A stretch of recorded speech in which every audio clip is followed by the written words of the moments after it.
মেয়েদের অতিরিক্ত সাদাস্রাব। মেয়েদের অতিরিক্ত সাদাস্রাব কেন হয়, এর চিকিৎসা কী? আজকে আমরা এই ভিডিওতে মেয়েদের অতিরিক্ত সাদাস্রাব হওয়ার কারণ কী এবং চিকিৎসা কী সম্পূর্ণ আলোচনা করব। প্রথমে আমরা জানবো যে আসলে সাদাস্রাব বিষয়টা কী। আমাদের মুখে এবং পায়খানা রাস্তা, যেমন মহিলাদের ইউটেরাস বা ভ্যাজিনা রয়েছে, প্রত্যেকটা জায়গায় কিন্তু শ্বেত থাকে।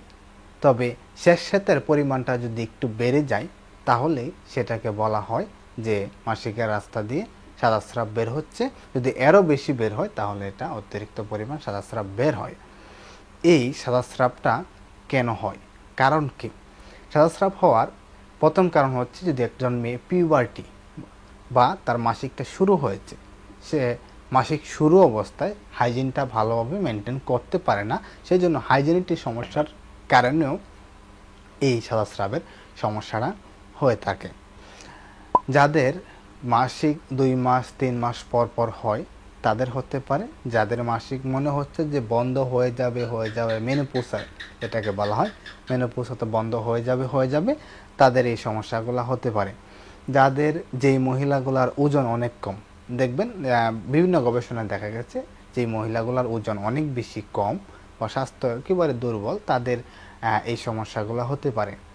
যাদের ডায়াবেটিস বেশি, যাদের ডায়াবেটিস হুট করে শুরু হলো, সেও জানে না, যখন পরীক্ষা করালো তখন দেখলো তার ডায়াবেটিস হয়ে গেছে, পাশাপাশি তার লিকুরিয়া বা সাদাস্রাব শুরু হয়ে গেছে।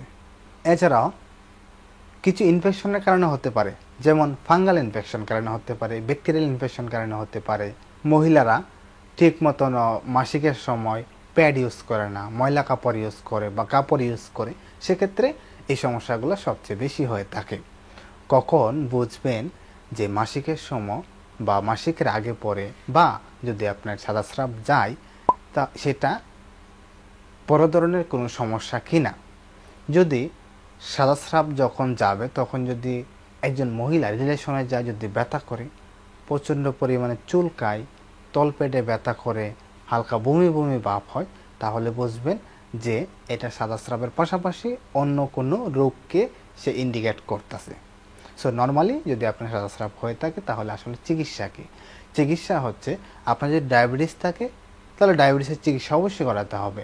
ফাঙ্গাল ইনফেকশন বা ব্যাকটেরিয়াল ইনফেকশন যদি থাকে তাহলে সেই ইনফেকশনের ট্রিটমেন্ট করতে হবে। সেই ইনফেকশনের ট্রিটমেন্টগুলো কি? যেমন হচ্ছে আপনি মেট্রোনিজাল 400 সকাল বিকাল এবং রাতে একটা করে 3 বার করে 7 দিন খেতে পারেন। যেমন অ্যান্টিফাঙ্গাল ড্রাগ খেতে পারেন, আপডেট ড্রাগ হিসাবে মাইক্রোফ্রি আপনি খেতে পারেন প্রতিদিন একটা করে 14 দিন অথবা 21 দিন। পাশাপাশি আপনি মাসিকের রাস্তা দিয়ে ভ্যাজাইনাল সাপোজিটরি সেটাও ইউজ করা যায়। পাশাপাশি হচ্ছে অবশ্যই আপনাকে হাইজিনটা প্রপারভাবে মেনটেন করতে হবে, মাসিকের সময় প্যাড ব্যবহার করতে হবে এবং যদিও কাপড় ইউজ করেন সেই কাপড়গুলো যেন পরিষ্কার পরিচ্ছন্ন হয় এবং সুতি কাপড় হয়। তাহলে আশা করি যে আপনার যে লিকুরিয়া বা সাদাস্রাব যেটাই বলেন না কেন সেটা ফিউচারে কখনো হবে না। ধন্যবাদ সকলকে, সকলে ভালো থাকবেন এবং সুস্থ থাকবেন। পরিশেষে অনুরোধ থাকবে, নতুন হয়ে থাকলে চ্যানেলটা সাবস্ক্রাইব করেন, কমেন্ট করে আপনার মতামত জানাবেন এবং ভিডিওটা বেশি বেশি শেয়ার করে দেবেন। ধন্যবাদ।